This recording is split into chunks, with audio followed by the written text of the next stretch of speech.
Տիգրան Աբրահամյանի կարծիքն եմ ուզում քիչ պարզաբանել, որ ասում հանրության համար հաճելի նախագիծ է, պարոն Աբրահամյան, այս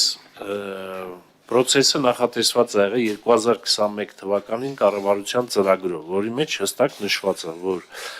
պարտադիր զինծառայության ժամկետը պետք է կրճատվի 21 թվականից, սա մեկ։ Եվ սա սովորական նախագիծ չէ այսօր Պաշտպանության նախարարությունը ներկայացնում, որովհետև որպեսզի հասնենք սրան, բազմաթիվ բարեփոխումներ են իրականացվել զինված ուժերում, որի արդյունքում հնարավոր է եղել ստանալ այս հաճելի նախագիծը։ Այո, հանրության համար պետք է հաճելի լինի, որ զինված ուժերում այնպիսի մեծ բարեփոխումներ են իրականացվել, որի արդյունքը արդեն հանդիսանում է պարտադիր զինվորական ծառայության կրճատելը։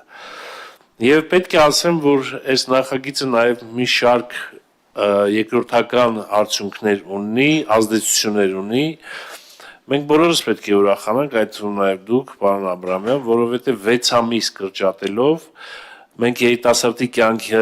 կյանքին վերադարձնելով այդ 6 ամիսը, 6 ամիս շուտ այդ երիտասարդը ամուսնանալու է, 6 ամիս շուտ երեխա է ունենալու, 6 ամիս ավել ուսում է ստանալու,